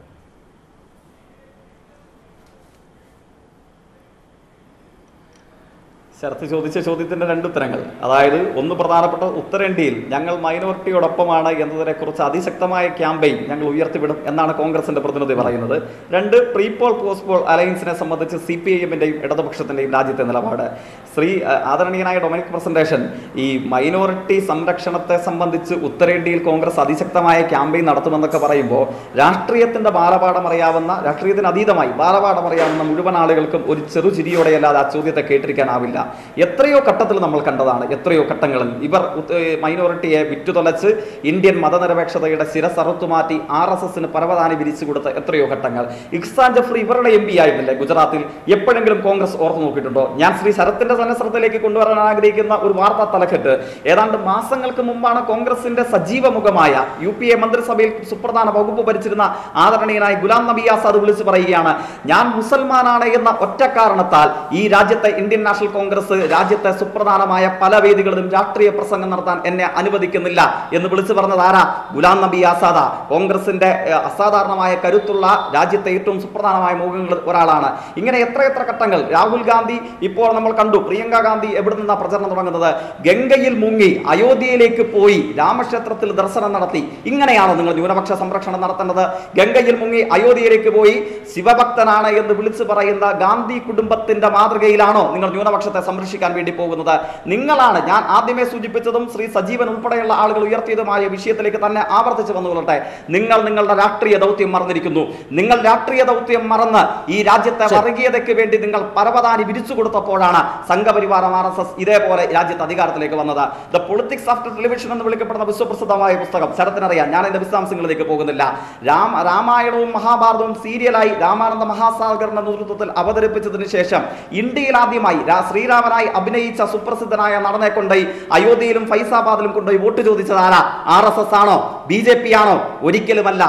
സീരിയലിലെ ശ്രീരാമനെ ഉപയോഗിച്ച് തെരഞ്ഞെടുപ്പ് ജയിക്കാൻ കഴിയുമെന്ന മൃദുഹിന്ദുത്വ അജണ്ട ഈ രാജ്യത്ത് RSSന് മാതൃകയായി നടത്തിക്കൊടുത്തത് ഇന്ത്യൻ നാഷണൽ കോൺഗ്രസ്. അദ്വാനിയുടെ പ്രഖ്യാപനം എന്തായിരുന്നു? നിങ്ങൾ സീരിയലിലെ രാമനെയാണ് ഉപയോഗിച്ചതെങ്കിൽ യഥാർത്ഥ ശ്രീരാമനെ ഉപയോഗിച്ച് എങ്ങനെ ഇന്ത്യ ഭരണം പിടിക്കുമെന്ന് ഞങ്ങൾ കാണിച്ചു തരാമെന്ന് അദ്വാനി പ്രഖ്യാപിച്ചു. എന്നിട്ടാ രഥയാത്ര നടത്തുന്നത്. 18 ഭാഷ സംസാരിക്കാൻ അറിയാവുന്ന ഇന്ത്യൻ പ്രധാനമന്ത്രി ഒരു ഭാഷയിൽ പോലും ഒന്ന് പ്രതിഷേധിക്കാൻ തയ്യാറാകാതെ പൂജാമുറിയിൽ പ്രാർത്ഥനയിൽ ഏർപ്പെട്ടപ്പോഴാണ് ഇന്ത്യൻ മതനിരപേക്ഷതയുടെ മഹാമിനാരങ്ങളായ ബാബറി മസ്ജിദ് തകർത്തത്. വാർത്തെറിയപ്പെട്ടത്. എന്നിട്ട് ഈ കോൺഗ്രസ് ആണോ ഞങ്ങൾ ന്യൂനപക്ഷത്തെ സംരക്ഷിക്കുമെന്ന്, വർഗീയതയെ ചെറുക്കുമെന്ന് പറയുന്നത്? ടോം വടക്കൻ മുതൽ കെ വി തോമസ് വരെയുള്ള, ജി രാമചന്ദ്രൻ നായർ മുതൽ അതേപോലെ പ്രമീളാദേവി വരെയുള്ള കേരളീയ കോൺഗ്രസ് മുഖങ്ങൾ കഴിഞ്ഞ 3 മാസക്കാലത്തിനിടയിൽ BJP-യുടെ കൂടാരത്തിലേക്ക് അഭയം തേടി. ഈ കോൺഗ്രസ് ആണോ ഞങ്ങളെ മതനിരപേക്ഷതയെ കുറിച്ച്, ഈ രാജ്യത്തെ ന്യൂനപക്ഷ സംരക്ഷണത്തെ കുറിച്ച് വർത്താനം പറയുന്നത്? അതുകൊണ്ട് നിങ്ങളുടെ ക്യാമ്പയിനിൽ ഞങ്ങൾക്ക് വിശ്വാസമില്ല. ചുരുങ്ങിയത് മുസ്ലിമായ കോൺഗ്രസ് കുടുംബങ്ങൾക്ക് പോലും വിശ്വസിക്കാൻ കഴിയില്ല. നിങ്ങൾ അത് തിരിച്ചറിയേണ്ടതുണ്ട്. പിന്നെ ഒറ്റക്കാര്യങ്ങൾ ശ്രീ ശരത്ത് രണ്ടാം ചോദ്യം ചോദിച്ചത് പ്രീ പോൾ പോസ്റ്റ് പോൾ അലയൻസിനെ സംബന്ധിച്ചാണ്. ഇവിടെ രാഷ്ട്രീയ നിരീക്ഷകരായിട്ടും മാധ്യമ പ്രവർത്തകരായിട്ടും വന്നിരിക്കുന്ന വ്യക്തികളോട് പ്രാഥമികമായി ഒന്ന് വിയോജിച്ചുകൊണ്ട് 2 അനുഭവങ്ങൾ സാന്ദർഭികമായി ചൂണ്ടിക്കാണിക്കുകയാണ്. ഒന്നാം UPA അധികാരത്തിൽ വന്നപ്പോൾ CPIM-ന് 60-ലധികം വരുന്ന മെമ്പർമാരെ കിട്ടി. ഏത് രാഷ്ട്രീയത്തെയാണ് കൂടുതൽ തോൽപ്പിച്ചത്? 55-ലധികം വരുന്ന MP-മാർ ജയിച്ചു കയറിയത് ഇന്ത്യൻ നാഷണൽ കോൺഗ്രസിനെ തോൽപ്പിച്ചുകൊണ്ടാ. അപ്പോൾ ഞങ്ങൾ മത്സരിച്ചിട്ടില്ലായിരുന്നല്ലോ, ഒരു മഹാസഖ്യത്തിന്റെ പുറമിൽ ഞങ്ങൾ പോയിരുന്നല്ലോ, രാജ്യത്ത് RSS-ന്റെ ഭരണം താഴെ പോവില്ലായിരുന്നു. ശരത്ത് കർണാടകയിൽ തൊട്ടയൽപക്കത്ത് ജനതാദൾ ഒന്നാമത്തെ ശക്തിയായി മാറിയത് ഏത് ശക്തിയെ തോൽപ്പിച്ചിട്ടാ? BJP-യെ തോൽപ്പിച്ചിട്ടല്ല, കോൺഗ്രസിന്റെ ഏറ്റവും കൂടുതൽ സീറ്റുകളിൽ തോൽപ്പിച്ചിട്ടാണ് പോസ്റ്റ് പോൾ അലയൻസിന് വേണ്ടി കോൺഗ്രസും ജനതാദളും കൈകോർക്കുകയും RSS-നെ പുറത്തു നിർത്തുകയും ചെയ്തത്.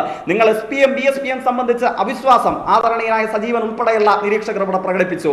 SPM BSPM കോൺഗ്രസുമായി ചേർന്ന് മത്സരിപ്പിച്ചപ്പോഴാണ് UP-യിലേക്ക് യോഗി ആദിത്യനാഥ് രഥയാത്ര നടത്തിയത്. SPM BSPM മനസ്സിലാക്കിയിട്ടുണ്ട് കോൺഗ്രസിനെ രാജ്യത്തെ ജനങ്ങൾക്ക് പൊതുവിൽ വിശ്വാസമില്ല. കോൺഗ്രസിനെ ഒഴിച്ചു നിർത്തി മത്സരിക്കുമ്പോൾ വിജയം കിട്ടിയ കർണാടകത്തിലെ ഒന്നാം UPA-യുടെ അനുഭവങ്ങളൊക്കെ നമ്മുടെ മുമ്പിൽ നിൽക്കുകയാണ്. അങ്ങനെ വിജയിച്ച് കയറിയതിന് ശേഷമായിരിക്കണം പോസ്റ്റ് പോൾ അലയൻസ് എന്ന നിലയിലായിരിക്കണം ഇന്ത്യൻ മതനിരപേക്ഷതയെ സംരക്ഷിക്കുന്നതിൽ ആർജവമുള്ള നിലപാട് സ്വീകരിക്കേണ്ടത്. നിശ്ചയമായും ആ നിലപാട് സ്വീകരിക്കുമ്പോൾ ആ പാർട്ടിക്ക്, അവരുടെ നേതാക്കൾക്ക് അവർക്ക് ഇഷ്ടപ്പെടുന്ന മണ്ഡലങ്ങളിൽ മത്സരിക്കാനുള്ള സ്വാതന്ത്ര്യം നൽകേണ്ടതല്ലേ എന്നൊരു ചോദ്യമുണ്ട്. അങ്ങനെ വന്നാൽ രാഹുൽ ഗാന്ധിക്ക് വയനാട്ടിൽ മത്സരിക്കുമ്പോൾ ഈ വിധം നിങ്ങൾ ഉയർത്തുന്ന നിശിത വിമർശനങ്ങൾക്കിടമുണ്ടോ എന്നതാണ് ആ സഖ്യം സംബന്ധിച്ച ചോദ്യത്തിൽ അടങ്ങിയിരുന്നത്. ഞാൻ താങ്കളിലേക്ക് മടങ്ങി വരാം. ഈ സാഹചര്യം, വയനാട്ടിലെ രാഹുൽ ഗാന്ധിയുടെ സ്ഥാനാർത്ഥിത്വം കേരളത്തിലെ മുന്നണികളുമായി ബന്ധപ്പെട്ട ഏതൊക്കെ നിലകളിലുള്ള പുതിയ സാധ്യതകൾക്ക് വഴി തുറക്കും എന്ന ഒരു ചോദ്യത്തിലേക്കാണ് അടുത്തതായി പോകുന്നത്. ശ്രീ സജീവൻ, ഏതായാലും രാഹുൽ ഗാന്ധിയെ തുറന്നെതിർക്കുന്നതിലേക്ക് ഇടതുപക്ഷം പോകുന്ന സാഹചര്യം, BJP പ്രതിരോധിക്കാൻ പോകുന്ന നേതാവല്ല രാഹുൽ ഗാന്ധി എന്നാണ് ഇപ്പോൾ ഏറ്റവും അവസാനം ജയിക്ക് വരെ പറഞ്ഞു നിർത്തിയതിൽ നിന്ന് പ്രചരണ രംഗത്ത് CPM ഇടതുപക്ഷം എടുക്കാൻ പോകുന്ന നിലപാടെന്ന് വ്യക്തം. ഈ ഒരു പ്രധാനപ്പെട്ട കാര്യം, ന്യൂനപക്ഷ വോട്ടുകൾ 2014 വിശേഷിച്ച് 2016 നിയമസഭാ തെരഞ്ഞെടുപ്പിലടക്കം ന്യൂനപക്ഷ വോട്ടുകളിൽ വലിയ കുറവാണ്, ഗണ്യമായ കുറവാണ് കോൺഗ്രസ് നേരിട്ടത്. ആ നഷ്ടം സംഭവിച്ചിട്ടുണ്ട്. അത് തിരികെ പിടിക്കാൻ, അവരുടെ വിശ്വാസം ആർജിക്കാൻ, ഈ 20 ലോക്സഭാ മണ്ഡലങ്ങളിലും അതിൻ്റേതായ ഒരു മുൻതൂക്കം നേടിയെടുക്കാൻ രാഹുലിൻ്റെ സ്ഥാനാർത്ഥിത്വത്തിലൂടെ കോൺഗ്രസിനും UDF-നും കഴിയുമോ? കേരളത്തിലെ നേതാക്കൾ ഏറ്റവും അധികം ആഗ്രഹിച്ചിട്ടുള്ളതും അതുതന്നെയായിരിക്കില്ലേ?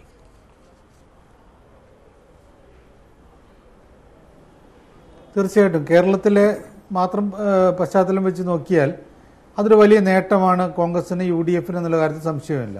കാരണം കഴിഞ്ഞ നിയമസഭാ തെരഞ്ഞെടുപ്പിലും ഈ ചെങ്ങന്നൂർ ഉപതെരഞ്ഞെടുപ്പിലും ഒക്കെ ഉണ്ടായിരുന്നൊരു പ്രശ്നമെന്ന് പറയുന്നത് ന്യൂനപക്ഷ വോട്ടുകൾ അത് ന്യൂനപക്ഷ പാർട്ടികൾ പലതും, ഇപ്പോൾ മുസ്ലിം ലീഗോ മറ്റ് പാർട്ടികളൊക്കെ ഈ UDF-നോടൊപ്പം ഉണ്ടായ സമയത്ത്, അല്ലെങ്കിൽ ഈ കേരള കോൺഗ്രസ് പോലും അപ്പുറത്തെ UDF-ൻ്റെ ഭാഗത്തേക്ക് അവസാനം പോയപ്പോഴും ചെങ്ങന്നൂരിൽ എന്തുകൊണ്ടാണ് CPM ജയിച്ചത് അല്ലെങ്കിൽ LDF ജയിച്ചതെന്നുള്ള കാര്യം നമ്മൾ നോക്കണം.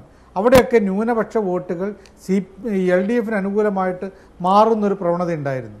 അത് വളരെ കൃത്യമായി BJP-യെ എതിർക്കാൻ, BJP-യെ ചെറുക്കാൻ ഏറ്റവും ശക്തമായിട്ടുള്ളത് LDF ആണ് എന്നൊരു തോന്നലുണ്ടായിരുന്നു. ആ തോന്നലിന് പകരമായിട്ട് വരാൻ കോൺഗ്രസിന് കഴിഞ്ഞിരുന്നില്ല. പക്ഷേ ഇത്തവണയുള്ളൊരു പ്രശ്നം എന്ന് പറയുന്നത് രാഹുൽ ഗാന്ധിയെ ഇവിടെ കൊണ്ടുവരാൻ ശ്രമിക്കുന്നതിൽ ഏറ്റവും വലിയ പങ്ക് വഹിക്കുന്നത് മുസ്ലിം ലീഗാണ്.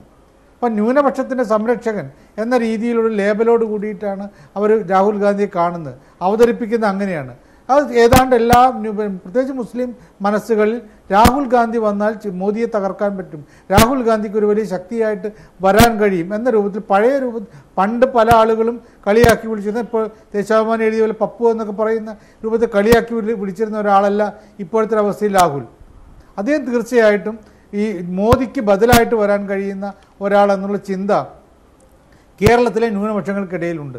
അതുകൊണ്ട് തന്നെ ഈ രാഹുൽ ഗാന്ധിയുടെ കേരളത്തിലേക്കുള്ള വരവ് കൂടിയാകുമ്പോൾ അദ്ദേഹം എവിടെയെങ്കിലും മത്സരിക്കുന്നില്ല, അദ്ദേഹം കേരളത്തിൻ്റെ സ്ഥാനാർത്ഥിയാണ്, പ്രധാനമന്ത്രി സ്ഥാനാർത്ഥി ഞങ്ങളുടെ സ്ഥാനാർത്ഥിയാണ് എന്ന തോന്നൽ വരുമ്പോൾ സ്വാഭാവികമായിട്ട് എല്ലാ സ്ഥലങ്ങളിലും, പ്രത്യേകിച്ച് ഇപ്പോൾ നോക്കേണ്ടത് മലപ്പുറം ജില്ലയിലെ 2 മണ്ഡലങ്ങളിൽ പൊന്നാനി, പൊന്നാനിയിൽ ഒരു വലിയ പ്രശ്നം എന്ന് പറയുന്നത് അത് ഒരു വലിയ ഒരു പ്രതിസന്ധി ഉണ്ടാകുമ്പോൾ ഒരു വലിയൊരു ചലനം ഉണ്ടാകുമ്പോൾ ഒരുപക്ഷെ നഷ്ടപ്പെട്ടു പോയേക്കാമെന്ന് UDF തന്നെ പലപ്പോഴും സംശയിച്ചിരുന്ന സ്ഥലമാണ്. അതെല്ലാം മാറുന്നു. വളരെ ശക്തമായ രൂപത്തിലേക്ക് വയനാട് കിട്ടുന്നത് മാത്രമല്ല, തൊട്ടപ്പുറത്തുള്ള നഷ്ടപ്പെടുമോ എന്ന് ഒരു ചെറിയ ആശങ്കയെങ്കിലും ഉള്ള പൊന്നാനി അവരുടെ കയ്യിലേക്ക് വരുന്നു. വടകരയെക്കുറിച്ച് അവർക്ക് പ്രതീക്ഷയുണ്ടാകുന്നു, കണ്ണൂർ പ്രതീക്ഷയുണ്ടാകുന്നു. ഇങ്ങനെ പല സ്ഥലങ്ങളിലും പ്രതീക്ഷ ഉണ്ടാക്കുന്ന കോഴിക്കോട് നഷ്ടപ്പെടാൻ സാധ്യതയുണ്ടെന്നൊരവസ്ഥയിൽ നിന്നും അല്ല തിരിച്ചു പിടിക്കാൻ കഴിയുമെന്നുള്ള ഒരു തോന്നലുണ്ടാകുന്നു. ഇങ്ങനെ പല സ്ഥലങ്ങളും കിട്ടാവുന്നൊരവസ്ഥയിലേക്ക് പോകാൻ രാഹുൽ ഗാന്ധിയുടെ ഈ ഒരു ഇദ്ദേഹത്തിൻ്റെ വരവ് അതിന് ന്യൂനപക്ഷത്തിന് അദ്ദേഹത്തോടുള്ള പ്രത്യേകമായിട്ട് താല്പര്യം വഴിവെക്കുന്നുള്ള കാര്യം യാഥാർത്ഥ്യമാണ്. അതുകൊണ്ട് തന്നെയാണ് ഇവിടെ CPM ശക്തമായിട്ട് ആരോടാണ് മത്സരിക്കുന്നത് എന്ന് ചോദിക്കുന്നതിന് കാരണം രാഹുൽ ഗാന്ധി ഒരു പ്രശ്നമല്ല, തങ്ങളുടെ ഇപ്പോഴത്തെ ഈ അവസ്ഥയിൽ ഒരു തരത്തിലും പ്രതിയോഗിയല്ല. 19 മണ്ഡലങ്ങളിലും മത്സരിക്കുന്ന UDF സ്ഥാനാർത്ഥികളെ പോലെ ഒരാളാണ് എന്നുള്ള ചിന്ത കൊണ്ടൊന്നുമല്ല. രാഹുൽ ഗാന്ധിയുടെ വരവ് നമ്മളെങ്ങനെ മറ്റുള്ള 19 സ്ഥാനാർത്ഥികളിൽ നിന്നും വ്യത്യസ്തമായിട്ട് അദ്ദേഹം ഒരു ചലനം ഉണ്ടാക്കാൻ കഴിയുന്ന, പ്രതികരണങ്ങൾ ഉണ്ടാക്കാൻ കഴിയുന്ന ഒരു സ്ഥാനാർത്ഥിയാണ്. അദ്ദേഹത്തിന്റെ നിൽപ്പ് സജീവൻ താങ്കൾ ഇപ്പോൾ സൂചിപ്പിച്ചതുപോലെ കോൺഗ്രസിന്റെ UDFന്റെയും വിലയിരുത്തൽ വയനാടടക്കം 20 മണ്ഡലങ്ങളിലും വലിയ സ്വാധീനമുണ്ടാകും. ഒപ്പം അയൽ സംസ്ഥാനങ്ങളിലും ഇപ്പോൾ കർണാടക അടക്കമുള്ള സംസ്ഥാനങ്ങളിൽ അതിൻ്റെതായ ചലനം ദക്ഷിണേന്ത്യയിൽ ഉണ്ടാകും എന്ന നിലയ്ക്കാണ്. ശ്രീ ജയശങ്കർ, ഇതിൻ്റെ തന്നെ ഈ ന്യൂനപക്ഷ വോട്ടുകളുടെ മറുഭാഗത്ത് നിന്ന് മറ്റൊരു പ്രശ്നമുണ്ട്. ഇപ്പോൾ ശബരിമല പ്രശ്നത്തിൽ ഈ പ്രതിഷേധ വോട്ടുകൾ, കോൺഗ്രസിൻ്റെ വോട്ടുകൾ BJPയിലേക്ക് ചോരും, അല്ലെങ്കിൽ BJPയുടെ വോട്ട് വളർച്ച പ്രതീക്ഷിക്കുന്ന ഒരു ഘട്ടത്തിൽ രാഹുൽ ഗാന്ധി തന്നെ കേരളത്തിൽ വന്ന് മത്സരിക്കുന്നത് നിലവിലെ UDF സംവിധാനത്തിന് ആ അർത്ഥത്തിൽ ഒരു വലിയ തടയണ സൃഷ്ടിക്കാൻ, വോട്ട് ചോർച്ചയുടെ ഒരു തടഞ്ഞു നിർത്താൻ ഒരു വലിയ ആശ്വാസമായി മാറുമോ? അത് BJPയെ സംബന്ധിച്ചും മറ്റൊരർത്ഥത്തിൽ അപ്രതീക്ഷിതമായ ഒരു തിരിച്ചടിയാണോ?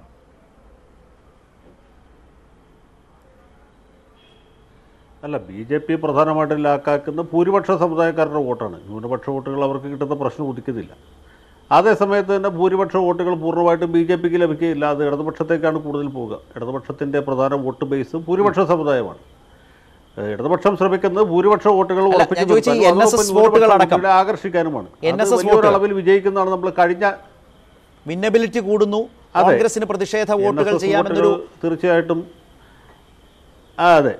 NSS വോട്ടുകൾ 1-2 മണ്ഡലങ്ങളിൽ ഒഴിച്ച് ബാക്കി എല്ലായിടത്തും UDFന് തന്നെ കിട്ടാനാണ് സാധ്യത എന്ന് ഞാൻ വിചാരിക്കുന്നു. അത് നിൽക്കട്ടെ, ഞാൻ പറഞ്ഞുകൊണ്ട് വന്ന ന്യൂനപക്ഷ വോട്ടുകളുടെ കേന്ദ്രീകരണം അല്ലെങ്കിൽ തന്നെ UDFന് അനുകൂലമായിട്ട് ഉണ്ടാകാനുള്ള സാധ്യത ഉണ്ടായിരുന്നു. കാരണം വെച്ചാൽ ഈ നേരത്തെ പറഞ്ഞ പോലെ 3 സംസ്ഥാനങ്ങളിൽ കോൺഗ്രസ് ജയിച്ചപ്പോൾ തീർച്ചയായിട്ടും ന്യൂനപക്ഷ സമുദായങ്ങളുടെ ഇടയിൽ, പ്രത്യേകിച്ച് മുസ്ലിം ന്യൂനപക്ഷത്തിൻ്റെ ഇടയിൽ ഒരു ധാരണ ശക്തിപ്പെട്ടതെന്ന് വെച്ചാൽ ദേശീയ ബദൽ തീർച്ചയായിട്ടും കോൺഗ്രസ്സാണ്.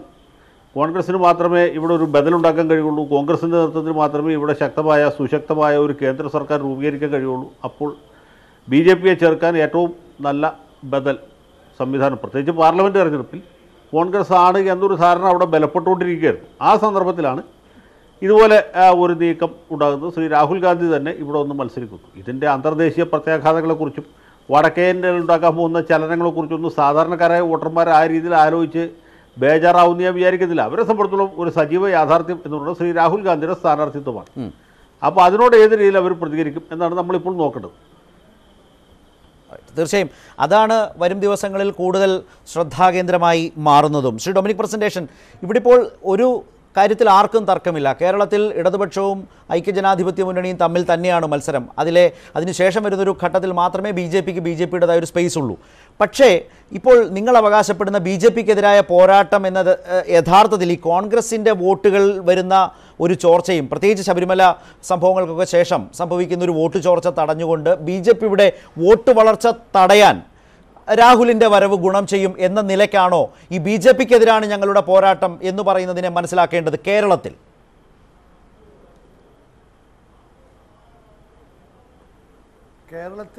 ഞങ്ങളുടെ ഏറ്റവും പ്രധാനപ്പെട്ട ഏക എതിരാളി LDF തന്നെയാണ്. ചില മണ്ഡലങ്ങളിൽ മാത്രം BJP അവർ ചില മുന്നേറ്റം ഉണ്ടാക്കാം. പക്ഷെ എന്നാൽ ഞങ്ങളുടെ വിലയിരുത്തലിൽ ഈ ശബരിമല ഇഷ്യൂവിൽ ഈ പറയുന്ന മെച്ചമൊന്നും BJP കിട്ടാൻ പോകുന്നില്ല. ഒരു സംശയക്കാര്യത്തിൽ വേണ്ട. ഞങ്ങളുടെ അസസ്മെൻ്റ് ഉണ്ട്. NSSൻ്റെ കാര്യം ശ്രീ ജയശങ്കർ പറഞ്ഞല്ലോ. NSS എന്നും സമുദ്ര സിദ്ധാന്തം എടുത്തിട്ടുള്ളത്. പക്ഷേ NSSന് വിശ്വാസത്തിലെടുക്കാൻ LDF ശ്രമിച്ചു, ഇടയ്ക്ക് വിജയിച്ചു. പക്ഷേ ഇപ്പോൾ ശബരിമല ഇഷ്യൂയിൽ ബദ്ധവൈരികളായി. അതാണല്ലോ ചാലക്കുടി സ്ഥാനാർത്ഥി പോവില്ല എന്ന് പറഞ്ഞപ്പോൾ ചിലപ്പോൾ കാണാൻ പറ്റില്ല എന്ന് പറഞ്ഞത്. അപ്പോൾ അതുകൊണ്ട് ഈ BJPക്ക് ഈ ശബരിമല ഇഷ്യൂയിൽ വലിയ മുന്നേറ്റം ഉണ്ടാക്കാൻ കഴിയുമെന്ന് ഞങ്ങൾ പ്രതീക്ഷിക്കുന്നില്ല. മറിച്ച് ഇന്ത്യയിലെ ഒരു BJPക്ക് ബദൽ, അതായത് തീവ്ര ഹിന്ദു വർഗീയതയ്ക്കെതിരായി ശക്തമായി പ്രതികരിക്കാൻ കഴിയുന്ന പ്രസ്ഥാനം ഇന്ത്യൻ നാഷണൽ കോൺഗ്രസും രാഹുൽ ഗാന്ധിയുമാണ് എന്ന ചിന്താഗതി തീർച്ചയായിട്ടും BJPക്ക് ക്ഷീണമുണ്ടാക്കും എന്നാണ് ഞങ്ങളുടെ വിലയിരുത്തൽ. അല്ലെങ്കിൽ BJP എതിർക്കുന്നതിനാ? BJPക്ക് ഈ പറയുന്ന പോലെ ഉത്തരേന്ത്യയിൽ രാഹുൽ ഗാന്ധി മൈനോറിറ്റി ഉള്ള സ്ഥലത്ത് മത്സരിക്കാൻ പോയി എന്ന് പറയുന്നവരെ എന്തിനാ അവരിവിടെ എതിർക്കുന്നതിനാ? അപ്പോൾ അവരും ബേജാറാണ്, സംശയക്കാര്യത്തിൽ വേണ്ട. അതുകൊണ്ട് തന്നെ ഞങ്ങൾ ഉത്തമ വിശ്വാസത്തിലാണ് ഞങ്ങൾ മുന്നോട്ട് പോകുന്നത്. ഞങ്ങൾ വർഗീയത എതിർക്കും. പക്ഷെ കേരളത്തിലേക്ക് വരുമ്പോൾ ഞങ്ങളുടെ ഒന്നാമത്തെ എതിരാളി BJP അല്ല, LDF ആണ്. ഇവിടെ ജയ്ക്ക് ഈ രണ്ട് സാഹചര്യങ്ങളിൽ ഇപ്പോൾ ന്യൂനപക്ഷ വോട്ടുകളുടെ കാര്യത്തിൽ ഈ സംസാരിച്ചു വന്നതുപോലെ ഉണ്ടായിട്ടുള്ള ഒരു ചോർച്ച കോൺഗ്രസിനുണ്ട്. അത് തിരിച്ചു പിടിക്കാം. അതുപോലെ തന്നെ ഈ ഹൈന്ദവ വോട്ടുകളിൽ BJPയുടെ വളർച്ചയ്ക്ക് അല്ലെങ്കിൽ വോട്ട് കൂടുതലായി നേടുന്നൊരു സാഹചര്യം ഉണ്ടാകുമ്പോൾ അതിന് കോൺഗ്രസിന് സംഭവിക്കാവുന്ന ഒരു ക്ഷീണം അല്ലെങ്കിൽ വിജയസാധ്യത കുറയുന്നു എന്ന് തോന്നുമ്പോൾ BJPക്ക് വോട്ട് ചെയ്യാനുള്ളൊരു താല്പര്യം, ഒരു ടെൻഡൻസി, അതിനെ തടഞ്ഞു നിർത്തി ആ വോട്ടുകളെ കൂടെ കൂട്ടി നിലനിർത്തി പോകാം. ന്യൂനപക്ഷ വോട്ടുകളിൽ മുൻ തെരഞ്ഞെടുപ്പുകളിൽ തൊട്ടു മുൻപുള്ള തെരഞ്ഞെടുപ്പിലടക്കം കണ്ടിട്ടുള്ള ചോർച്ച അവസാനിപ്പിച്ച് ഐക്യ ജനാധിപത്യ മുന്നണി വോട്ടായി തന്നെ നിലനിർത്താം. ഈ നിലയിലാണ് രാഹുലിൻ്റെ വരവിൻ്റെ പ്രായോഗിക മെറിറ്റായി UDF കാണുന്നത്. അതിനപ്പുറത്തേക്കുള്ള വലിയ രാഷ്ട്രീയമൊന്നും അവർ ആലോചിക്കുന്നതേയില്ല. ഇടതുപക്ഷവും CPM-ഉം ഇപ്പോൾ ജയ്ക്ക് പറഞ്ഞതുപോലെ ഒന്നും. ആ നിലയിലാണ് അവർക്കൊരു വിജയം കേരളത്തിൽ ഉണ്ടാകാൻ പോകുന്നതെങ്കിൽ നിശ്ചയമായും അത് ഇടതുമുന്നണിക്കൊരു നല്ല തിരിച്ചടി തന്നെയാകും.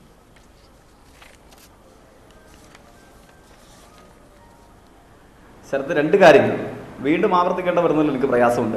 ഇതിൽ രണ്ട് കാര്യങ്ങൾ ശ്രീ ഡൊമിനിക് പ്രസന്റേഷൻ ആവർത്തിച്ച് പറയുന്നുണ്ട്. ഒന്നാമത്, ഒരു മൈനോറിറ്റി കൺസോൾട്ടേഷൻ, RSS വിരുദ്ധ മൈനോറിറ്റി കൺസോൾട്ടേഷൻ രാജ്യത്തെ മതനിരപേക്ഷ വോട്ടുകളെല്ലാം, പ്രത്യേകിച്ച് മതന്യൂനപക്ഷ വിഭാഗത്തിൽപ്പെട്ടവരുടെ അടക്കം കോൺഗ്രസിന് അനുകൂലമായി കൺസോൾട്ടേറ്റ് ചെയ്യപ്പെടും എന്നാണ് അദ്ദേഹം അവകാശപ്പെടുന്നത്. അദ്ദേഹം വാചാലനാവുന്നത് രാഹുൽ എഫക്റ്റിനെ കുറിച്ചാണ്.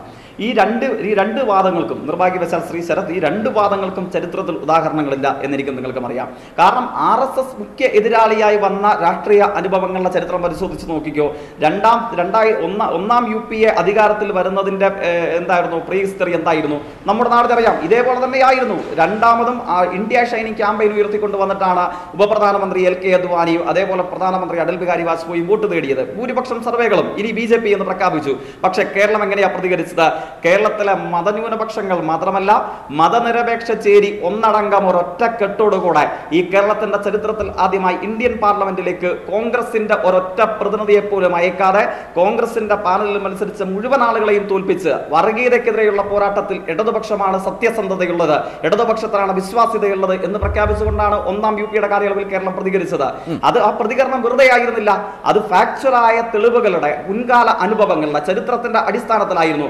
അതേ കാര്യം തന്നെയാണ് നമ്മൾ കർണാടകത്തിലും അതേപോലെ തന്നെ UPയിലും കാണുന്നത്. വർഗീയതയ്ക്കെതിരെയുള്ള സമരത്തിൽ എങ്ങനെയാണ് കോൺഗ്രസിനെ വിശ്വസിക്കാൻ കഴിയുക? രണ്ട്, രാഹുൽ എഫക്റ്റിനെ കുറിച്ച് ഇവിടെ പലരും വാചാലരാകുന്ന കണ്ടു. രാഹുൽ എഫക്റ്റിനെ കുറിച്ച് ഫാക്ച്വലായി എന്തെങ്കിലും കാര്യങ്ങൾ പറഞ്ഞ് സമർത്ഥിക്കാൻ ഏതെങ്കിലും ഒരു കോൺഗ്രസിന് കഴിയുമോ? രാഹുൽ ഗാന്ധിയും സോണിയാഗാന്ധിയും മത്സരിച്ച് തുടർച്ചയായി പതിറ്റാണ്ടുകളായി മത്സരിച്ച് ജയിച്ചു വരുന്ന അമേഠി, റായ്ബറേലി ഉൾപ്പെടെയുള്ള മണ്ഡലങ്ങൾ, ആ ലോക്സഭാ മണ്ഡലമായ അമേഠിയിലെ 5 നിയോജക മണ്ഡലങ്ങളിലും 5ലും ഇപ്പൊ പാർന്ന പതാക ഏതാ? മതനിരപേക്ഷ രാഷ്ട്രീയത്തിന്റെ പതാകയല്ല, കോൺഗ്രസിന്റെ പതാകയല്ല. അമേഠി എന്ന് വിളിക്കപ്പെടുന്ന രാഹുൽ ഗാന്ധിയുടെ മണ്ഡലത്തിലെ അത് കേരളത്തിന്റെ ഒരു പൊതു പശ്ചാത്തലത്തിൽ നിന്നുകൊണ്ട് വർത്തമാനകാല രാഷ്ട്രീയ സാഹചര്യത്തിൽ നിന്നുകൊണ്ട് വിലയിരുത്തിയാൽ ഈ താരതമ്യങ്ങൾ ഉചിതമാകുമോ? ജയ്ക്ക്, കേരളത്തിലെ സാഹചര്യങ്ങളിൽ നിന്നുകൊണ്ട് എന്തുകൊണ്ട് അത് വർക്കൗട്ട് ആവില്ല എന്ന് പറയും? ഒന്ന് ചുരുക്കി.